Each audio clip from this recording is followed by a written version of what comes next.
time. Let's go. Welcome, everyone. If you are late to bad, it's Shea and Tiffany, as you know, and we're about to get started with this masterclass.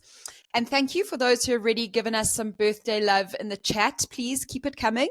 It is our party today. Yes, okay, maybe a little gimmicky, but any excuse to have a little drink and eat a little cake, right? If you don't have something nice, we will give you like this 30 seconds to run to the kitchen, scratch around wherever you had the good stuff, and bring a little something to enjoy with us. So just to give you a bit of background, Tiff and I, we've been wanting to do something together for a while, and then days are only 2 days apart. So I turned 37 yesterday. Adrian, who was going to be joining, let us know if you're here. I know it was also your birthday yesterday, so happy birthday. Anyone else, let us know if you've got birthdays this week in Feb. I mean, obviously, a lot of the best people seem to be born at this time, so we want to give you some loves too, so let us know. And Tiff turns 44 tomorrow. I turned 37 yesterday, so together, and 12th Feb, very nice. Terry is on the 10th of Feb, yay! So together we are 81, and being writers, it did take us a hot second to actually do the maths, but we figured it out that we are in fact 81. And I was going to make Tiffany and I sing happy birthday to one another live on the link, but she vetoed me straight out. And instead, she sent me a lovely birthday clip yesterday that Meegs, who is doing some of our background stuff here, I would love for you to share with everyone, just to get Tiff back for singing happy birthday to me to the tune of Baby Shark. So Shea, I would never have sent this to you if I'd known that it was going to be shared be shown to the public. I mean, so just a bit of background for everyone. Shea wanted a happy birthday song. I don't do this, although Brad, who was turned, I'm not telling you how much, on the 30th of Jan, got a song as well. I don't sing. I don't do singing. But Shea insisted, and so I punished her with Baby Shark. Oh. Happy birthday day today, happy birthday day today, happy birthday day today, happy birthday. Okay, right. Agony. So Tiffany has died inside, and I'll give you a quick rundown of what you can expect today. So today we're talking freelance time hacking. Tiff's going to do the 101 version, where she's going to be sharing some of her clever automation tips, tricks for cutting down mainly on admin time. And then in my version, Freelance Hacking 102, I'm going to take you through the step-by-step process that literally transformed my business and even my life. So that's what we're doing today. And I'm now going to hand over to Tiff for some housekeeping details, and then we'll kick off with some freelance time hacking. Amazing. Thank you, Shea. So just to give you a sense of the agenda for the next 90 minutes or so, we're going to do a Q&A after both of our sessions. So you're in for 2 sessions now. I'm going to go first with, as Shea said, 101. And I'm going to be talking about streamlining your freelance admin. And then after me, Shea's going to talk about, she's going to give you the first of her 3 T's, which is the most amazing hack for time management. And we'll do a Q&A session jointly at the end of both sessions. So just how the Q&A will work, super, super simple. You can pop your questions into the chat as they occur to you. You don't have to save them. Megan, who's on tech, will help us to find them when we need them. There is also an option to unmute yourselves by requesting a call-in on this platform. So you can give us your questions verbally when the time comes.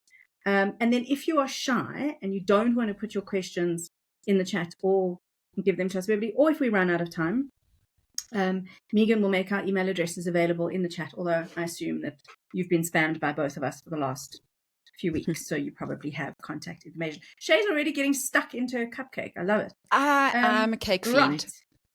Good. Okay, well, you can have mine.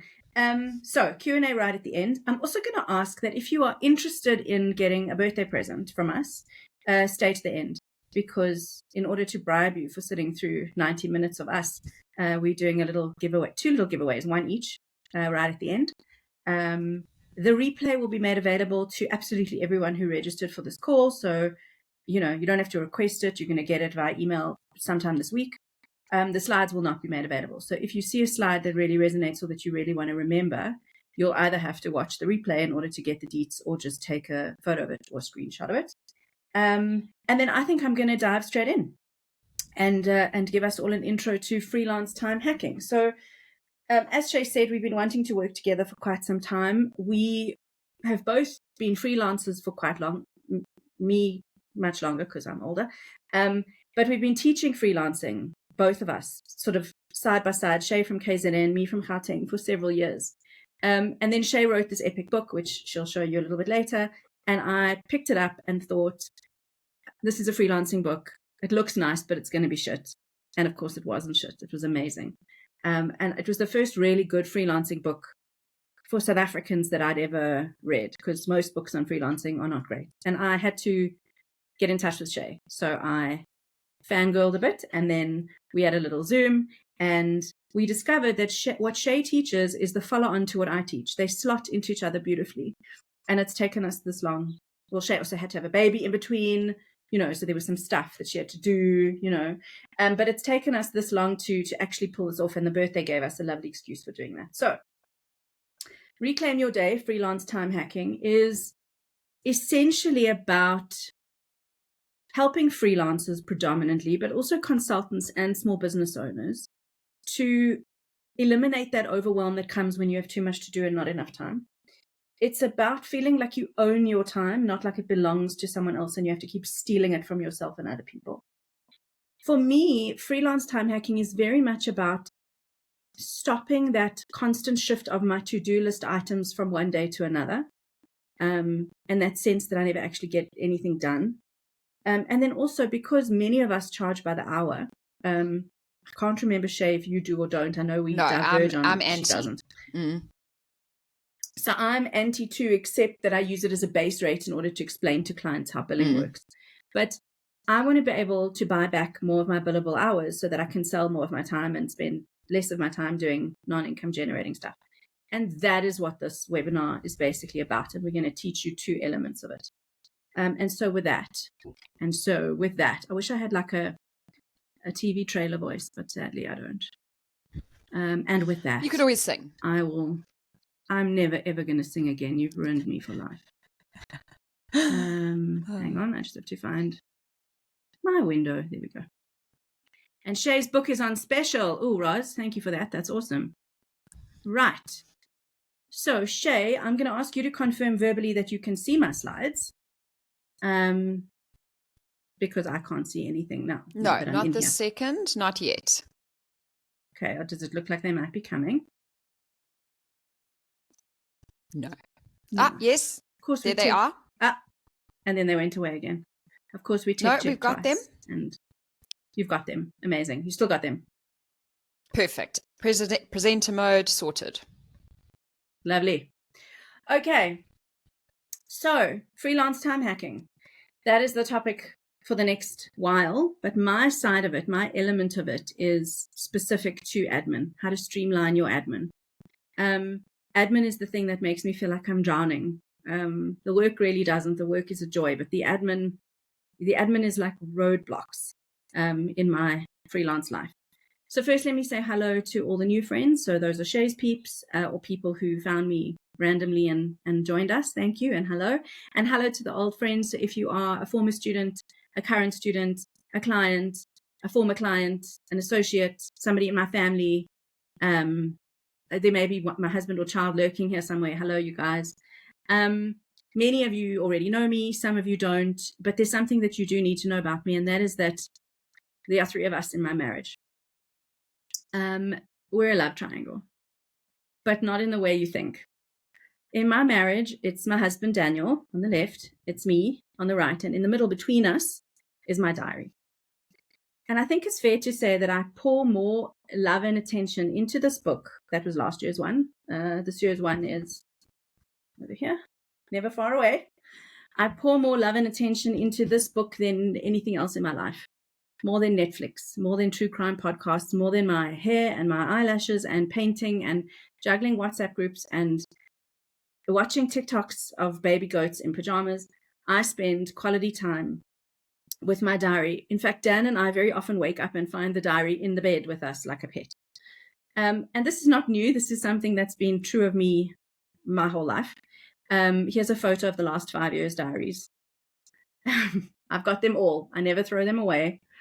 In fact, this is my diary from 1999, which was my first year out of school. And this is my diary from 1998 when I was in matric. It even has my matric exam timetable in it.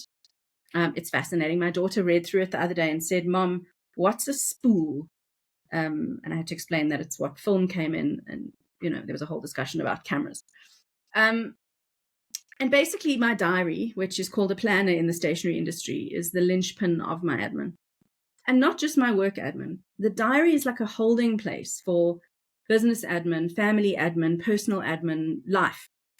Now, many freelance professionals, especially those in creative fields like writing, design, development, illustration, photography, many of us see admin as this endless series of bumps in the road of our freelance career. But I've had to learn, and you have to learn, to traverse that terrain. Let's look at what admin means. In the freelance or self-employed world, admin can refer to a range of things. Perhaps the biggest ones are the obvious ones. So quoting and invoicing, meetings and scheduling, prepping for, and then facilitating the meetings, plus follow-up after meetings if that's something you do. Admin is project management, very much of your own projects, but also it might be projects from third parties. And then there's the tax and or VAT admin. So these are certainly the big ones for me. And when I was prepping for this masterclass, I wanted to try and work out how much time I spend on admin relative to income producing work. So of course, I did a little calculation in my diary and I worked out how much time I spend on these tasks relative to the income producing, and it's 30%. So I spend almost 1/3 of my time on activities that indirectly allow me to produce an income, but that I don't necessarily earn an income for directly.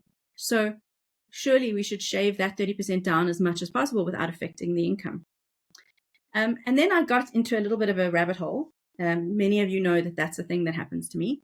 And I tried to work out, what admin do I do in an average week? So what are the tasks that add up to that 30%? Now, I'm going to show you the whole list. There's 17 things on this list, but obviously you can't read that, right? That's absurd. So I'm going to go through them for you. I've split them into 5, 6, and 6 just to make them easy to see. And it would be very interesting, I think, for you and for those in this call, if you would pop into the chat any one of these that you spend a fair bit of time on. So look out for the ones that sort of ring a bell in your mind as tasks that plague you administratively, and then just pop that into the chat as we go. I'll go slowly-ish. So I engage with prospects, and prospects are what I call leads, as opposed to suspects who are not leads yet. I schedule and prep for meetings. I attend the actual meetings, which is perhaps the worst part of my whole life. I take briefs, which is one of the best parts of my whole life. And then based on the briefs, I draft client proposals. So those are the first 5 administrative things that happen to me in a week. Then I load clients as debtors. In other words, I put them into my accounting system or my CRM so that I can get paid. I very often have to be onboarded as a vendor. So those of you who work for big corporates or parastatals or government will know that onboarding is a thing requiring a ton of admin and paperwork. And all companies have different requirements. I create and send quotations. I deliver the work itself. I chase feedback once I've delivered the work. And then I receive and make any changes that clients want to the work. Then I create and send invoices, hopefully, to get paid. I recon incoming payments. I chase overdue payments. Hopefully there's, more of 2 than 3, but it depends. I produce VAT returns every second month. I'm a VAT vendor, so I have to produce a VAT return. I liaise with my accountant who does the heavy lifting, but still, a fair chunk of it is done by me. And then I do content marketing and social media, which is hopefully how several of you found this webinar in the first place. So those are 17 of the little bits of admin that I do in an average week. What is not on this list? You've probably noticed what is not on this list. It's the actual work. It's doing the actual work, which in my case is writing, consulting, teaching, and speaking. You're probably also wondering, Tiffany, why in the world do you do all those things? Can't you automate them? Yeah, of course I can. There are loads of apps that I use to help me. I've put my 6 top apps. These are the 6 that I spend the bulk of my time on. I've put them on the slide for you, and I'm very happy to take specific questions about these in the Q&A. I know that Shea will speak about calendar blocking, and she uses some of the same apps. So anything you want to know about these, I'll always explain them. I love them. So Calendly for diary management, Fathom is for meeting minutes, Asana for project management, Zoho Books for my accounting, Zoho Social for my social and content marketing, and then System.io, which is for email marketing and for my learning management system. Now, you're probably also thinking, why don't you just pay someone else to do this stuff? Outsource. Yes, I do. I have a wonderful virtual assistant who I'm hoping is on this call. Carol, if you are, howdy. I outsource a chunk of the stuff to Carol, but I still need to be involved. I'm the business. So Carol helps me and couldn't do without her. And I've had 3 virtual assistants over the years. In fact, 2 of you are on this call. But there's a huge chunk of the admin that needs to be done by me. The other thing that I have to tell you is that a lot of the apps that I use, I pay for. So I find that the light versions or the free versions don't always do what I need. I also pay for Canva Premium and for ChatGPT 4.0. And so if you add up what I spend on apps, it's a good couple of $1,000 a month. Yeah, probably 5,000 or 6,000 Rand a month just on apps. Now that is tax deductible, so fantastic. But I want to tell you something about time. People will tell you that time is money, and it is. But I will also tell you that a little bit of money can buy you a lot more time. So yes, I spend about $5,000 a month on apps, but I save a hell of a lot more than $5,000 a month in time thanks to paying for those apps. In other words, those apps pay for themselves within the first day of the month on average.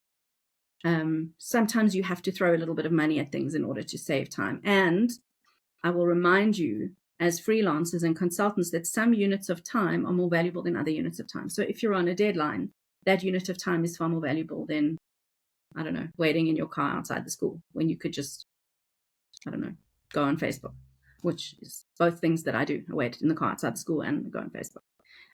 Your ability to make money ultimately rests on admin.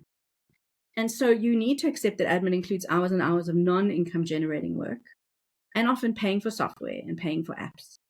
And so you have to factor these into your costing model. Now, I don't know if you're already doing this, and if you are, that's amazing. But if you're not, this is one of the reasons that the hourly based rate doesn't work, because you need to factor in the time you spend on admin, the time you spend on research, the time you spend doing the actual work, including changes, and then the rack rate costs of those apps if you are using apps and software.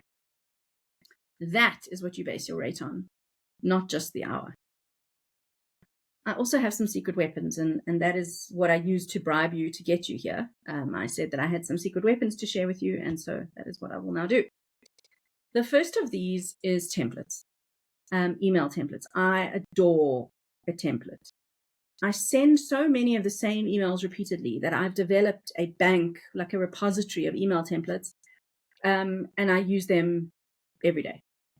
I do have to confess, though, that I lied to you. So you may have seen a recent email from me in marketing this webinar where I said that I had 59 templates, but I lied.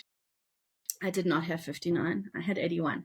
The problem is that it's our 81st birthday, and it felt like 81 was too coincidental for me to have 81 templates for our 81st birthday. I thought you would think I was just lying because the numbers were tidy, but the numbers were so tidy that I lied anyway because it was too neat. Anyway, so there are 81 templates. And here they are. If you want to have a look at the categories of them, they are color coded. So we have writing templates, speaking templates, marketing templates, training, invoicing and money, miscellaneous, Rockstar Freelancing, which is my freelancing course, and then personal. So there are 8 categories of templates and 81 altogether. Now, how do they work? Well, I use a technique that I call top and tail. Each template gives me the middle of the email. And then I customize the top, which is the greeting and intro, and the tail, which is the close and sign off, to suit the recipient, the situation, the appropriate tone. So that is how every email feels fresh. Do I use ChatGPT to do this? Nope. ChatGPT didn't exist when I started writing templates 10 years ago. But also they must sound 100% human because I'm a writer. So my templates have to sound like me every time. And the last thing I would ever want is for a recipient to feel like they're reading a template. And templating is magic for me. It saves me vast quantities of time because it frees me to insert only original information without thinking about structure. It makes me more responsive. I can give better service. I can be more attentive. I can be quicker. And also I don't procrastinate as much if confronted with an irritating email because I usually have a template standing by. Why don't more people use templates? So I teach this in almost every business writing course I run. I teach templating and people say, well, I don't use templates because I don't have time to create them. I get it, right? But just start with one. And then each time you write an email that you think is pretty good and that might be applicable, keep it somewhere where you'll find it and give it a meaningful title. You can use your notes app. You can use your stickies app. You can use a Word folder. Give it a meaningful title so that you'll be able to find it later and start building your template repository now. So as I said, I've been using templates for 10 years and it's taken me about that long to have 81. You should also know that I update them annually or every other year. So every other year, just before I start work, I spend about 6 hours cleaning them up, updating them, putting new prices in, making them fresh, cleaning them up, just making them sound modern. So this is not a quick win. It's a hack, yes, but it's not a quick win. It's a big one over time. And of course, I've got some templates for you. I have 3 templates to present to you. The first one is the copy follow-up. You don't have to use it for copy. You can use it for any work that is submitted to a client or customer for approval. Here's what it says. It says, hi, client's name. And then I insert a personalized comment like, I hope your little one is feeling better after last week's fall, or welcome back from the Maldives, or I hope that it's not too hot in KZN, or whatever. This is templated. This is pasted out of my template. I'm following up on the whatever it was sent to you on the 6th of Jan. So the whatever it was and the date change. Do you have any tweaks, changes, or comments you'd like to brief in, or are you happy with the copy as it is? I'd welcome any feedback as soon as you have a moment. Much appreciated. So, I mean, this is so simple and obvious, but I have to send one of these every time I submit a piece of work. So it really helps to have a template. So you can feel free to screenshot this. You can feel free to take a photo of it, or you can watch the replay and you'll see it there. But here it is. This is my copy follow-up template. Here's another one. And this is a no samples template, which I will go through with you. Hello, prospect name. Thanks so much for inquiring about my writing services. I'd be delighted to produce whatever it is for you, and I've attached a basic rate card and a short bio. However, I've maintained a strict no samples policy over the last 20 years, which means that I won't be able to create free sample copy as a tester. I get asked for this all the time. Please create a piece of web copy for us, and if we like it, we'll give you the rest of the job. No. May I suggest an alternative? If you're happy to pay for the first small piece of work, we can use it as a benchmark for you to decide whether or not to proceed with the rest of the project. I appreciate your understanding. Please let me know how you'd like to proceed. And I can tell you from experience that because I get asked this fairly often and because I get irritated when I'm asked this, my responses used to be quite passive-aggressive and quite bitchy because I'd write them in the moment when I was busy and annoyed and whatever. But since I started using templates, and this one I've used for quite a number of years now, I can afford to sound quite sweet and nice and generous. And may I suggest an alternative? Rather than, so it helps me just to maintain a professional tone even when I really don't feel like it. And then this one, I had to throw this one in. So this is what I call pay up email number 3. So this is where I've invoiced and I've had crickets, and then I've reminded twice and had crickets. This is the 3rd email that I typically send before the big guns. And you can ask me in the Q&A what the big guns are if you like. But this is called pay up number 3. Dear client's name, just a gentle nudge. I know it's cheesy, but to confirm that as of today, payment for this invoice remains overdue. And this is the 3rd reminder email from me. I'm aware that these are complex times for many businesses, but please consider the unique circumstances and cash flow challenges faced by freelancers almost all of the time. Kindly let me know when to expect payment, or please reply to this email with a POP. Now, I wrote this one during the pandemic because those were complex times for many businesses. But the weird thing is that it's still it's always complex times. It's always volatile, uncertain, chaotic, and whatever the A stands for. So I was going to change it after COVID, but there was really no need. This one works like a bomb. And back to the diary, the great love of my life, aside from Daniel. Some of my admin hacks are habits, yes, but they are evidence of a mania. I have to be honest, like I'm a bit manic about lists. But my lists and my diary speak to my need to have a plan, without which I can tell you that as a mom, as a daughter, as a wife, as a wildlife volunteer, as a painter, all the things I am, everything is chaos and shit falls through the cracks. There has to be a plan. So either you need to derive joy from your admin, which is rare, or you have to try and spend as little effort as possible to yield positive change. And to do that, you need a schedule, which is my second hack. I suggest finding your chronotype in order to determine which part of the day is the best time for your scheduling. So chronotype is a little bit more complex than early bird and night owl. It helps you to discover when in the day you are most productive at certain things. So I've done the little quiz. I'll give you the link to the quiz now. I can tell you that of the 4 animals on offer, which are the bear, the lion, the wolf, and the dolphin, I am a lion, up at the crack of dawn and exhausted by 2. And my husband is a bear, unpleasant until about 10 and stays up all night.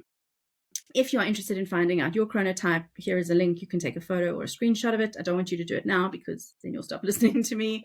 But you can find out your chronotype, and that will also tell you when you should be doing your admin so that you can schedule it. Now, hope is not a strategy. You can't hope to get your stuff done and think it's going to get done. You need to find your ideal admin slots and then book them in as appointments with yourself. Make them sacred, commit to them. Try not to shift them from week to week. My rule with myself is if I don't get to the appointment with myself that day, I can shift it within the week, but I cannot shift it over to the next week. Why all this control? Why? Because I have limited time and limited energy, and I get about 6 hours of work done on an average day and about 8 hours on an unbelievable day.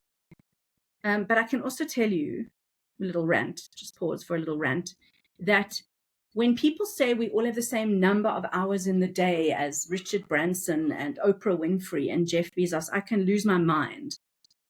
Because the implication of that is that there's no reason we can't be radically productive and achieve our dreams of global fame and obscene wealth and going to space in a penis-shaped rocket.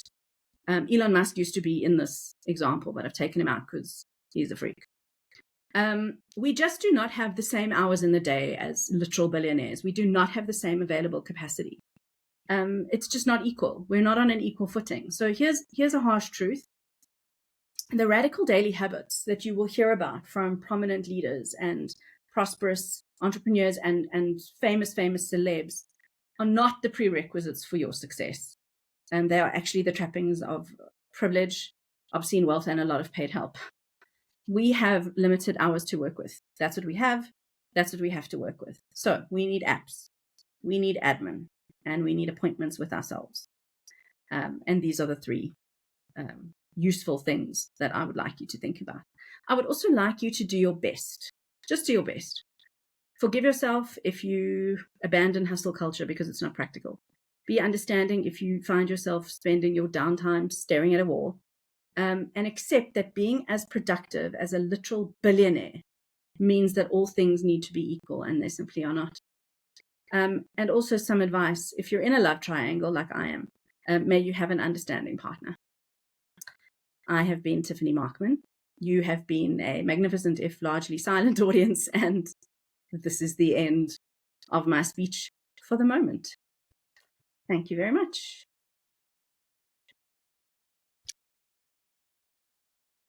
Thank you so much, Tiff. It was, I know we kind of ran through these slides briefly before, in a bit of a dry run, but this time that billionaire point really, really hit home, because you feel like, you read these books, and I mean, I'm a fan. I love, what's his name? Cal Newport's Deep Work. Have you read it? I have. Love the concept and all of that, but it's actually just not feasible to be a whole person and take yourself off and cut yourself off from the world for like days and weeks and whatever at a time. So yeah, it's taking from it what you will and making it your own, I suppose. Thank you very much, everyone, for having me. Just drawing your attention to the link from Megan, which is in the chat. It's a link to my course, which we'll speak about later. And it gives me great pleasure now to pretend to be the MC and introduce Shea for part 2. I'm also going to drink my fake champagne while Shea gives us some a little drinky. Okay. Let me know when the slides are sliding. Sliding.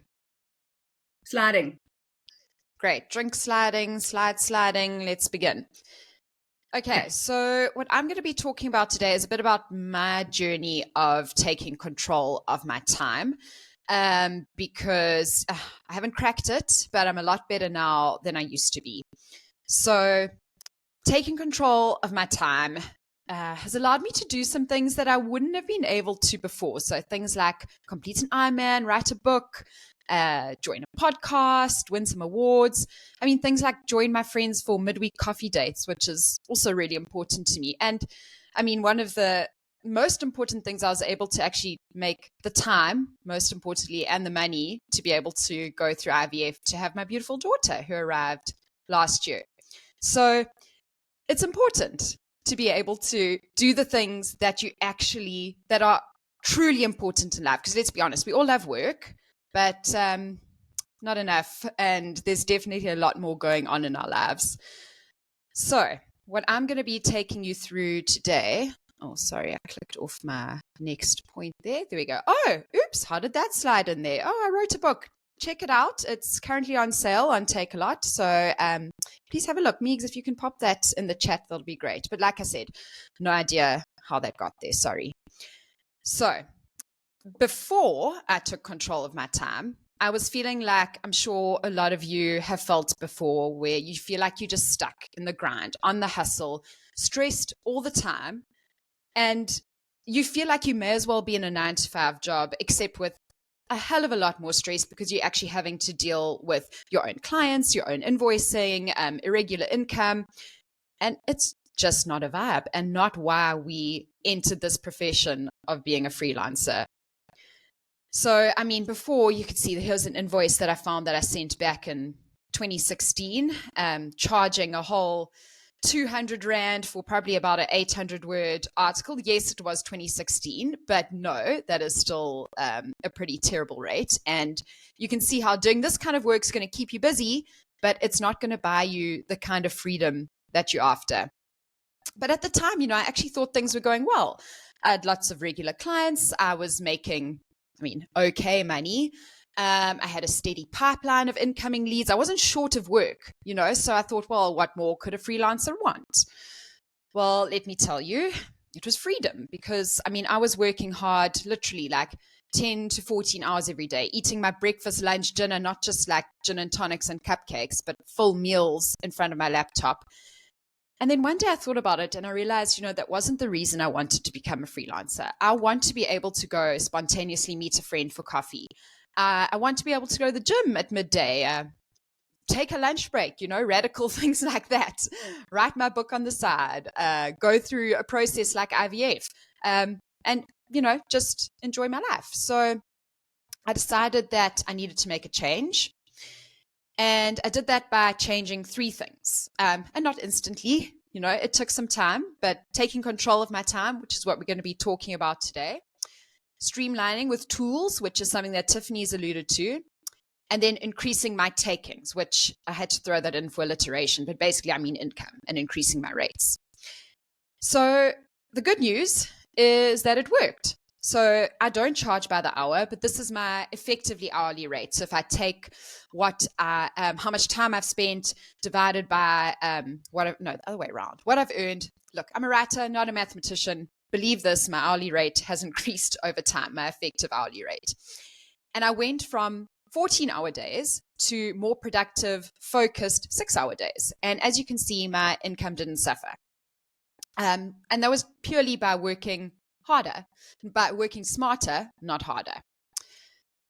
So as we go through this, I want to ask you to picture yourself implementing what I show you today, because your thoughts become your things. And I'm going to share with you one of the most powerful tools that's worked for me.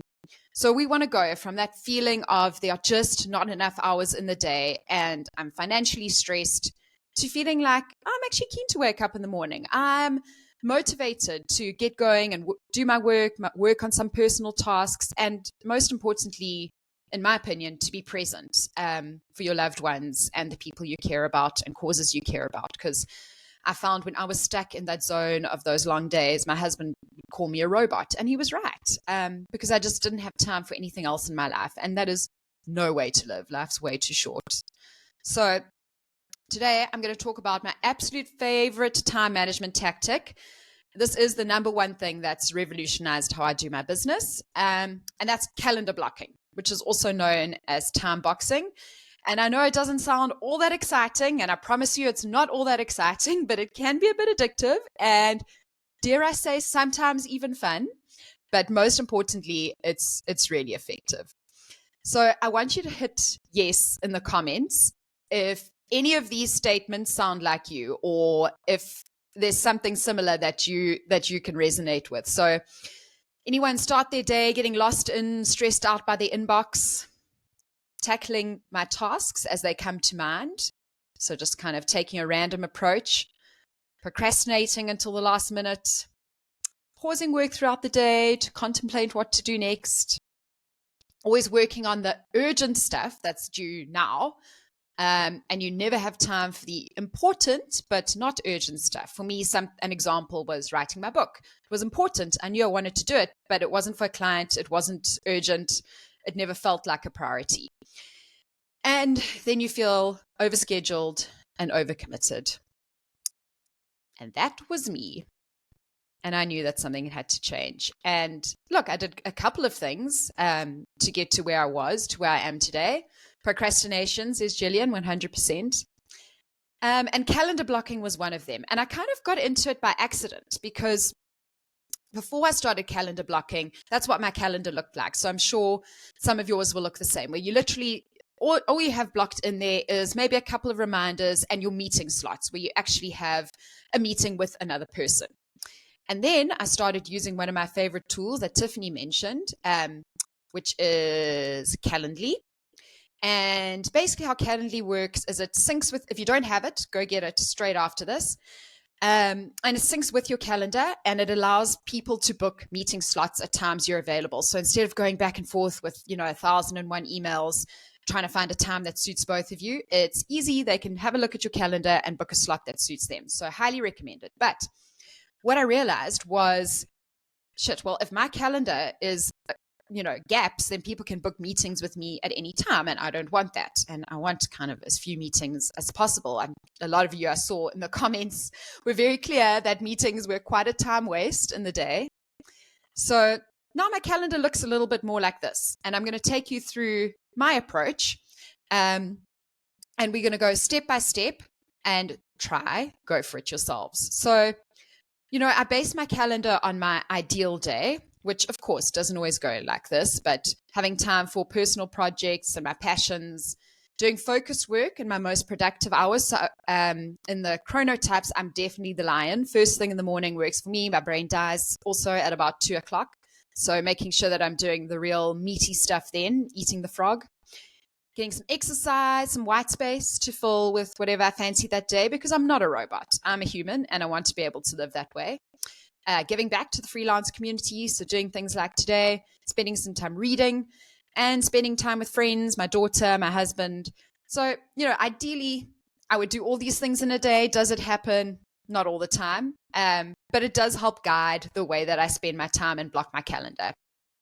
So it's something that Tiff mentioned too, that almost ironically, structure is equivalent to freedom. So I'm not a very A-type kind of person, believe it or not. I do prefer a bit of spontaneity, go with the flow. I'm not very good at keeping to rules or recipes or anything like that. But I've learned that by having this structure, it actually buys me the freedom that I so crave in my freelance career and in my life in general. So today we're going to start implementing a bit of that. So I want you to pull up your favorite calendar app, old school diary if you're Tiffany, and we're going to start taking control. So hopefully a couple of you brought with a to-do list, or just have somewhere written. I'm sure many of you have something like this on your desk that has illegible notes all over the show of things that you're meant to be working on. Maybe you're a bit more organized, but if you have a to-do list, please whip it out now along with your favorite calendar or app, and we're going to work through some calendar blocking right now. So that it's not some homework you have to do. We're going to give you a little taster now, and hopefully you'll continue with it. So step 1, I want you to open your calendar and allocate some time according to your chronotype, ideally, for those deep work tasks. And not just the urgent stuff, but the urgent and important stuff. Or the urgent, not urgent, important stuff. So for example, the one I gave was writing my book. It wasn't urgent, but it was something that was important to me. So assign blocks in your calendar for those focused high priority tasks. And like I said, consider your energy levels. So here's an example. On a Thursday, I'm going to go to the gym in the morning, which also I find quite a nice way to start the day and kind of get me focused. And you have a nice shower afterwards and feel good. And then I've scheduled personal writing, which is, again, something that is not urgent, but it is important to me. And in alignment with what Tiffany said about creating appointments for yourself, that's an appointment that I have with myself. Sure, maybe if I've got an important deadline on Thursday, I can move it to Friday, but you don't want to be canceling those week on week and then you never get around to it. So that your deep work includes not only your personal projects or your important stuff, but as well as client deadlines and things like that. So go ahead and put those blocks in. Even if you don't know what that work is for now, maybe just start by scheduling 2 hours of focused time at a time that you know your brain is working optimally. Okay, step 2. We're going to pop in those fixed appointments, non-negotiables. So perhaps you have some fixed meetings, appointments, commitments, anything like that. Include your personal activities like I did. I know I go to the gym on a Thursday, so I've put that in my calendar. Family time, breaks, and recurring responsibilities, your work meetings, personal tasks. So if you know that you pick up your kids at a certain time, stick that in the diary then. So just an example, like looking at my Friday, I've got my deep work client time from 8 to 10. This white space is time that I have to fill in with ad hoc projects. So I haven't filled in anything there. And then I've got a personal project. And then you see I schedule in time where I don't have a nanny because then I'm unable to work. And I've scheduled in time, believe it or not, for myself and my husband to spend time together, because if we're not intentional about it, we end up being passing ships and forget what each other even look like. And it's important to me to schedule that time in too. So let me just want to go back to that one. So in this step, you're just going to block out things that you know happen in your week or in your day or something like that. If you have any ideas or anything that you want to share with everyone to remind them, please feel free to pop it in the comments, things that you might not want to forget about. So I'll give you a few secs to do that.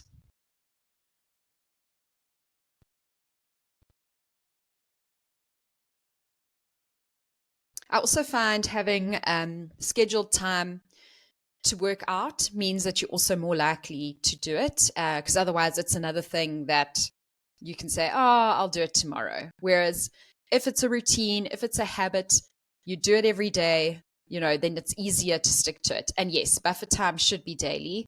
You don't want to fill your calendar completely. So I've got a white space slot every day, just for whatever's going to pop up during the day.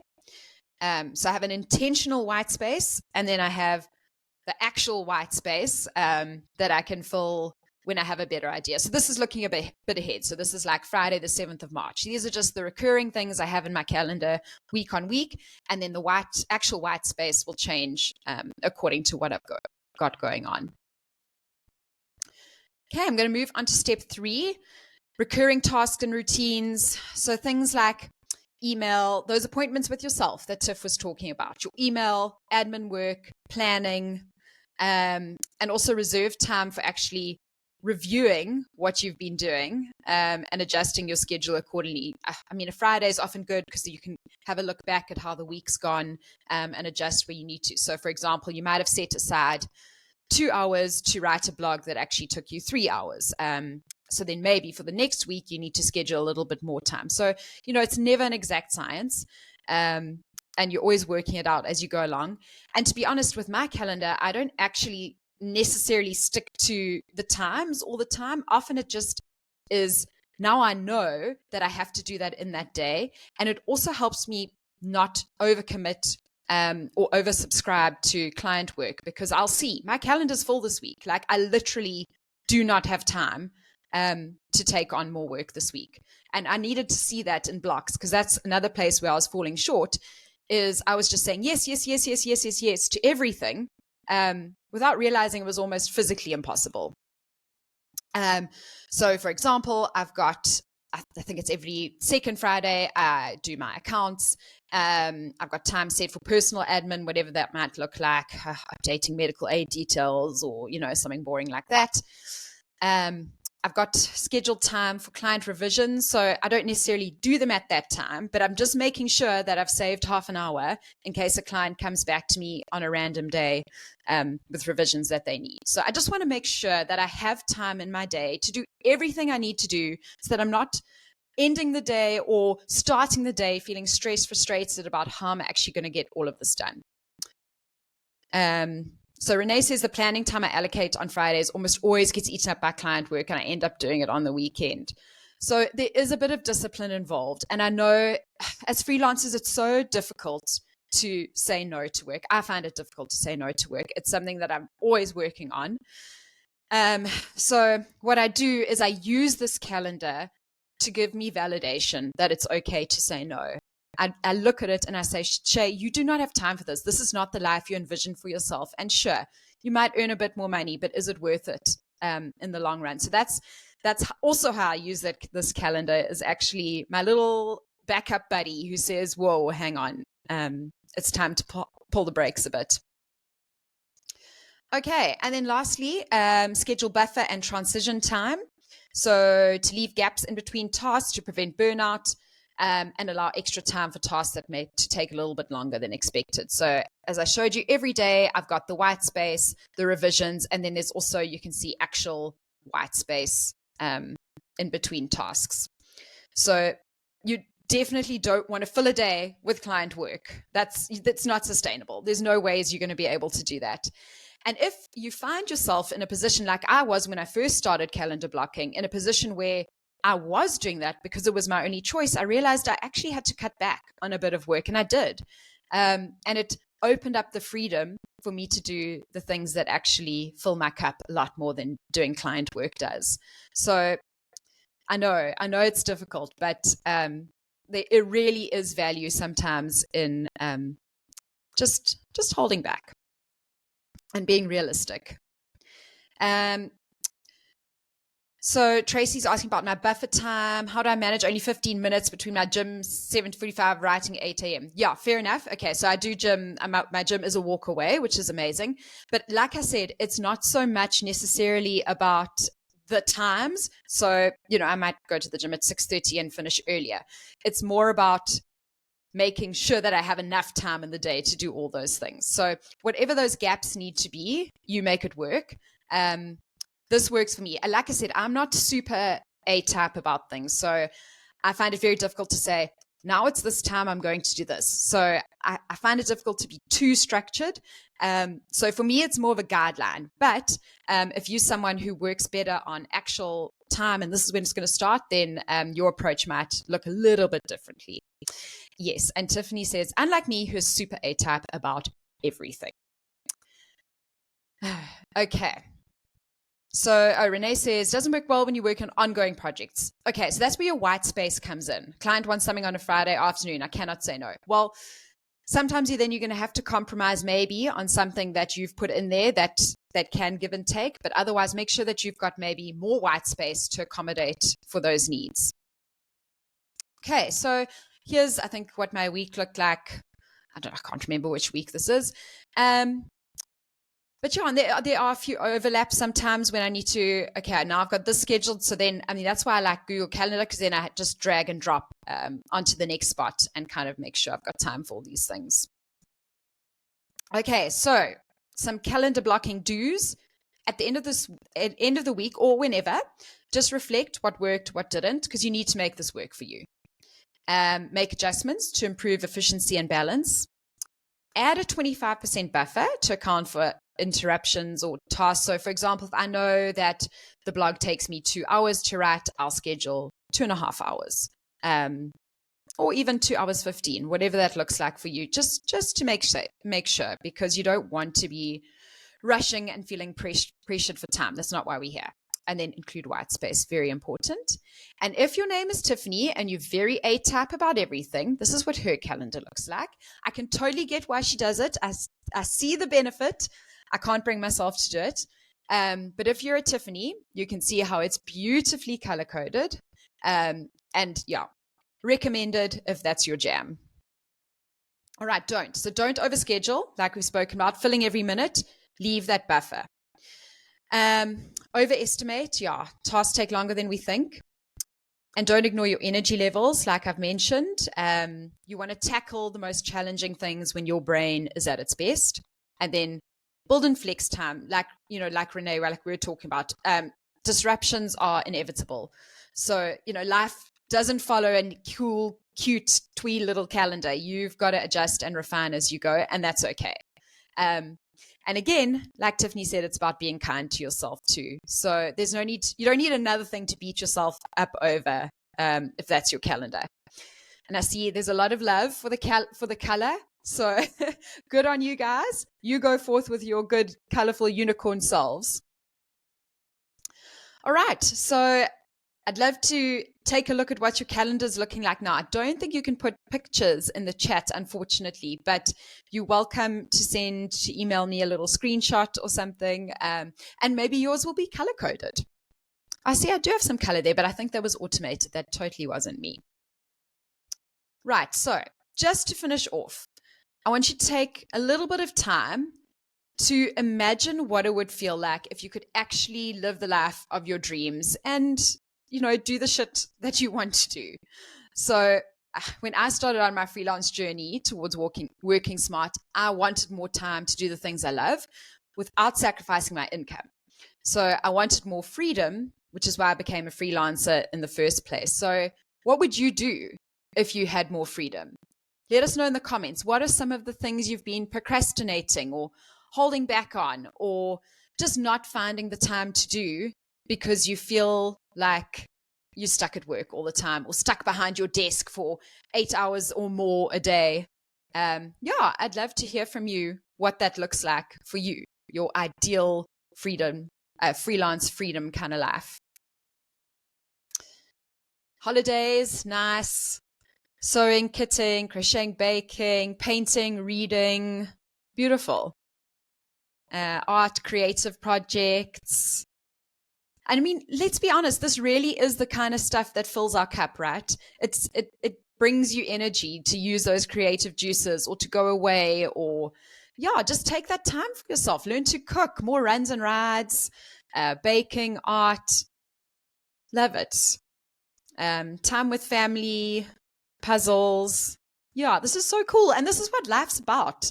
And that's why I'm so passionate about helping people realize these freedoms, because that's the beauty of being a freelancer. So, as I mentioned, like for me, being able to go through the IVF journey, I don't know how I would have done it if I was like a full-time employee and look, it wasn't a wonderful process, but there's been a wonderful result. So, time to figure out what the fuck to make for dinner, says here. True story. So I hope that's given you a tool that you can carry on with. Please persevere. It becomes easier, like everything does, as you go along. And now we're going to hand over the floor to you. And Tiff and I would love to hear your questions about something that we've spoken about today. Have you tried any of the things we've spoken about and failed or succeeded? Do you want to know more about our freelance journeys? birthday wishes to share, go right ahead. So you can ask in the comments. Or if you're brave enough, there is, like Tiff mentioned, the call in. I think Meeg said there's a purple button. We'd love to see your faces if you actually want to call in. And yeah, hit us with your questions. Right, let's do Renee's question. If you've made an appointment with yourself for, say, Friday morning, and then a client wants a meeting then and they have no other slot, do you ditch your appointment? So I think Shea covered that, which is that she will ditch her appointment with herself for good reason, but it's not so much the 9 a.m. on a Friday that's cast in stone. It's the fact that there's time for that thing on the Friday. And if you're me, then it's a Friday is an awkward day for this because you'd have to move it to the next week. But I think I want to just emphasize that, Renee, you even retainer clients, you are allowed to push back. I have retainer clients. I have retainer clients that I've done work for while in labor, literally, because they've been with me for 20 years. And even those clients can sometimes withstand a little bit of, it's impossible for me to do this week. I can do it next week or whatever. Like we are so scared to push back in case they leave. But a pushback's not going to make them leave. Consistent unavailability is going to make them leave. So yeah, Kathy from Intensive Care. Yeah, I was in labor and I was working on stuff for Rennie's travel. Like, and I'm glad I did it because it's such a good story. So wait, there was another question. Oh, Shea, here's one for you. Okay, yeah. So little people do foil things, 100%. Tiff's got a not so little people who I'm sure also there's upheavals. And I think that's where having gaps built into to move things around. So you can see on my calendar, generally, there are those literal white space gaps where there's nothing, where I can drag and drop. So, oh dear. And this happened to me last week. I had such a busy week with work. And, true's Bob, little one starts vomiting and pooing all over the show. And then as a new mom, you think, do I go to the doctor? Don't I? And then you spend like 10 hours on Google trying to work out what's wrong with her. And then you do end up going to the doctor. So long story short, I took what I needed to do that day and dragged it across. So I also try and make sure that I'm not working on client deadlines on the day that they're due, to try and maybe do it at least the day before so that if anything comes up, you're able to shift things around. So that's what works for me, being able to have a bit of flexibility to move things around. There was a question from Nicole. Yeah, I was about to grab that one. How do you manage your inbox? Any specific strategies, inbox on zero? So before I was a mom, I had a rule about inbox zero, and I wouldn't leave my computer in the evening if I didn't have 0 emails in my inbox. That is no longer possible. I now have what I call inbox 12, which means that I can't have more than 12 things that have not been sorted, 12 emails in my inbox. Now, they've all been read. They just haven't been addressed. As soon as an email gets addressed, it gets put somewhere in a folder. But I can't have more than 12 emails in my inbox that are pending. The other thing that I do is I use the pinning function. So I don't know what email program you are using, but there's probably a function to pin stuff or to put it in a folder that when you have a little bit of time, you can go and do that stuff. So it's important but not urgent. So I have currently 88 things pinned. And I'll get to them eventually. The 80 things rotates. But I think to strive for inbox zero is just totally unfeasible, and it's a totally random, like why 0? Why not 27 or 2? I think that's like, I'm pretty A-type, but even that feels like it's a bridge too far. Bullet journaling. Sorry, just on email. I also have some thoughts on email. So email is other people's priorities, and I think it's important to remember that. So when someone emails you, that's a them thing. It's not a you thing. You do your things first, and then you can do a them thing. And it's hard because also email can actually be, to be honest, kind of a welcome distraction when you're working on something that you're not quite focused on. Then you see an email like, oh, great, something else to do. Yes. So I close my inbox and I'll only look at it actually. Generally, I'll do it once in the morning, and then when my brain dies at 2, because then when my brain's dead, I'm happy to work on other people's priorities. But while I've got my brain, I want to be working on my stuff. Yeah, totally. Bullet journaling. I don't. I tried once, but Bonnie, but I couldn't. I'll show you why I couldn't. Because bullet journaling does not lend itself to that, which is what my diary looks like for today and tomorrow. Let me show you a more accurate one. There we go. That was last week, Wednesday and Thursday. Bullet journaling for somebody who's as A-type as me makes me worse. But I'd love to know in the chat if anyone else uses bullet journaling, and you can maybe chat to Bonnie about that. Sue, this is such a good question. I always feel overwhelmed by new apps and integrating them into my programs. How do you find time to learn and work with the new apps? So Sue, if I cannot immediately use the app with no learning curve, I don't have to watch tutorial videos and talk to a service person, and if it's like the most brainless integration possible, like Fathom, for example, I will use it, like Calendly. My assistant Carol said to me, in the first 2 minutes she was working for me, she said, why don't you use Calendly? I was like, no, I can't. I have to do it manually. She was like, no, just try. Within 5 minutes, it was there. So my rule is it's got to be like a 5-minute brainless integration. Otherwise, it's never going to happen. The minute there's a learning curve, it's not sustainable for me.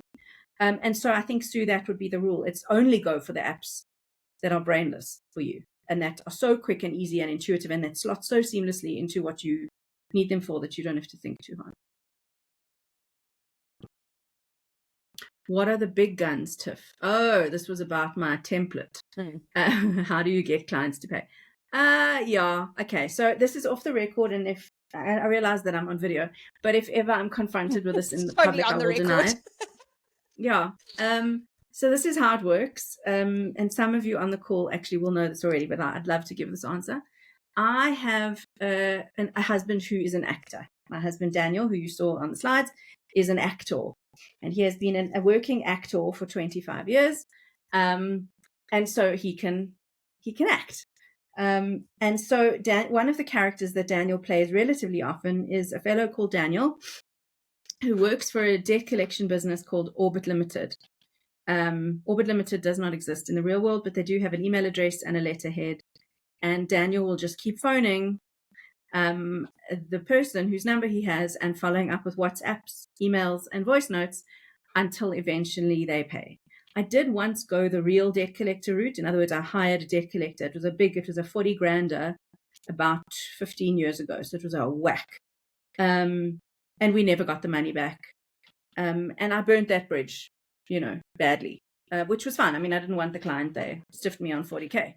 But I don't want to ever have to go the legal route. It's too expensive for freelancers and simply not worth it. So I have a fake debt collector.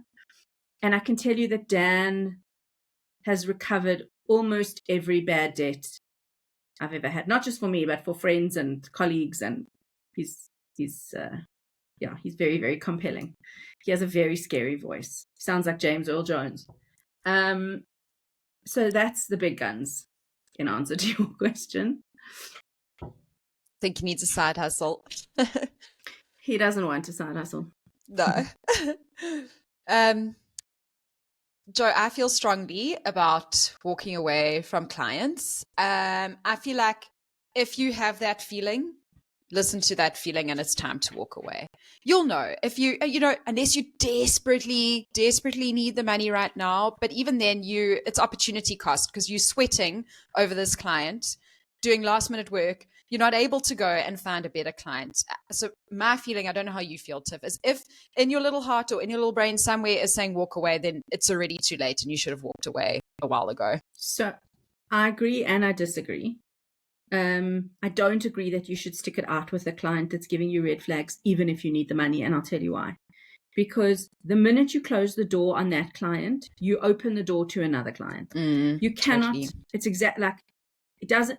I know that it's so hard to say no to money when you need the money, but the effort and energy that you're spending on the client who fucks you around because they have no respect for your time is twice as, it's actually stealing money from you because remember, time is money. So if your gut feel says, my life would be infinitely better without this person, not even with the money, fire the client. Don't go firing all your clients. That's silly. but don't flick that idea away as soon as it enters your brain. Like, oh my God, I could never fire a client. You can. I don't fire clients often. I've done it. I did one big one last year and I actually posted on LinkedIn about it. Some of you may have seen it. I don't do it often, but there are occasions where it's simply not worth the aggravation cost to me is simply too high. So we sort of agree, actually. Yeah. Essentially. So Joe, go for it. Let us know. Let us know when you've done it. Yeah. And we will celebrate with Joe. you. Tank the asshole. Replace them with someone nice. There's one from Lisa. When you have retainers, I find clients seem to think they can pop in at any time. Okay. So I am going to punt my course. One of the things in my course is retainer client management. We'll talk about that in a second. But even retainer clients need to learn that the retainer does not buy 24/7 of you. The retainer buys, what's the word? VIP access to you. So better access than everyone else gets, but not 24-hour, no conditions on your birthday access. And I know this is going to sound quite hardcore, Lisa, and I'm sorry, but one of the reasons clients seem to think that is because you've not educated them properly. That when you engage in a retainer relationship with a new client for the first time, lay down the law. The law might be things like your retainer fees do not roll over to the hours don't roll over to the next month if you don't use them. I'm not going to chase you to brief me. You're going to have to, you're going to have to make sure that you've got work for me that you need me to do, for example.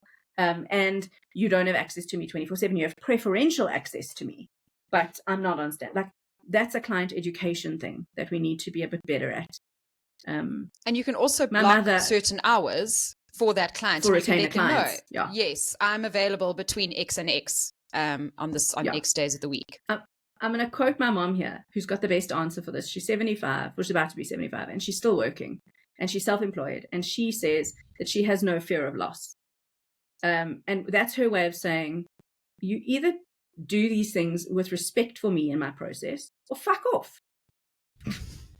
That's exactly what she means. And that's no fear of loss. Like, we're not on standby. But I will also tell you that I have hours pre-booked for my retainer clients in the week, so I can tackle quite a lot last minute. What else do we have? There's a lot of questions asking for Orbit services.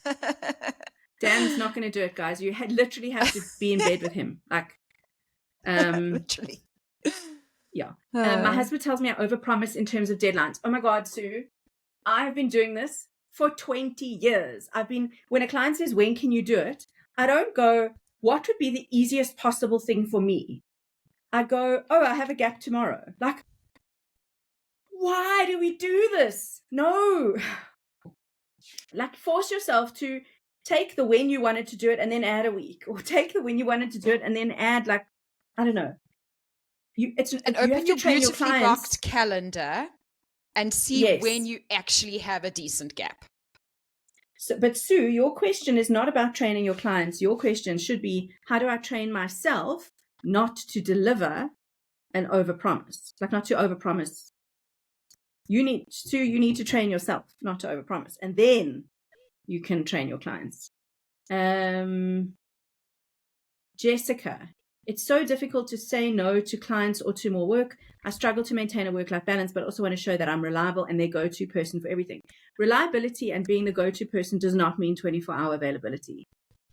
There's a huge difference between being dependable and being capable and being on call. You are not an ICU physician. And the more you push back, if they become more challenging, maybe it's time to reconsider. We feel so guilty about pushing back, and we really shouldn't, because we're not selling our souls. We're selling our writing or editing or design or whatever. And also, a lot of the time, they need you more than you need them, really. So, you're the asset. Remember that you're the asset, and know your worth. There's a question from Nicolette, which is not actually for us. She says, Joe, do you charge a surcharge for urgent or last minute work? I suggest that you do. Joe says, alas, she doesn't. I just assumed clients would push back. They don't. I charge a surcharge for what I consider urgent work, which is usually a big web project that would take 3 months under ordinary circumstances that the client wants, like within the week or within 2 weeks. There's bloody is a surcharge, and they will almost always pay it, or they'll say, you know what, it's actually not that urgent. It's amazing how not urgent things become when there's a cost implication. It's the same with in-person meetings. After the pandemic, I refused to go to in-person meetings. And I would say, you can either meet with me for free online, or you can pay me 2,000 Rand and I'll drive to your office in Skulpad Frick van Dorsfontein. And they suddenly didn't need to meet with me in person so badly, you know. So Nicolette, yes, I also suggest that for a surcharge, do you charge a percentage? Karen, I usually round it up. So I'll usually go, like, let's say the job is 12 grand and they want it like ridiculously quickly. I'll round it up to 15, which is a percentage. But it really depends on what the work is, who the client is, how familiar they are with your billing. You know, that's one of the it depends questions. Can you hire Orbit? No. Brad? No. Brad, maybe. Because I want your dining room chairs, Brad. So you may be able to schmuggel my husband for Orbit services in return for a good price on your dining room chairs, Brad. Do you line item your surcharge? Yes, I do line item the surcharge. I never build anything into my quotes that I don't stipulate as a line item. Okay, so let's get to it because we have a present. I'm going to make this very, very quick. Because both Shea and I feel super uncomfortable about selling things. I don't know how we make a living, but we do somehow. So we have 2 courses. Shea has one and I have one. Mine is essentially Freelancing 101 and Shea's is essentially Freelancing 102. And if you're wanting to build your side hustle into a main hustle, then you want me, Freelancing 101. And if you're wanting to earn more, work less, and enjoy freelance freedom like Shea on the beautiful Imagine slide with her beautiful life, that's 102. Now, both courses usually cost $297 which is 5,497 Rand. Just because we like you, we've discounted the courses dramatically. So for the next 7 days, you'll pay $147 if you want either one of those courses. So for $147, you'll either get Shea's or you'll get mine. And that is in rands, if your brain can't do the math, which mine and Shea's can't. That's 5,497 Rand at full price. And then for 1 week only, 2,714. So the saving is 2,800 and something. I can't do maths. And so here are the links, which Megan will pop in the chat as well. So for Freelancing 101, which is my course, it's the Make Your Side Hustle Your Main Hustle. There is the link to the sales page. And if you use that code, HAPPY81, you will get the special pricing. And then Shea has got special pricing listed on her site as well. So those are the links, and Meegs will put them into the chat. So just a reminder that the replay will be emailed to all of you at some point this week. So you can watch all of us. You can watch all of this mayhem again if you would like to. There was the $150 discount for absolutely everyone for 1 week only. And I think that is it, unless we have any further compliments for Shea and I on our matching uniform. Thank you, everyone. Always a joy. Thank you for everyone. partying with us.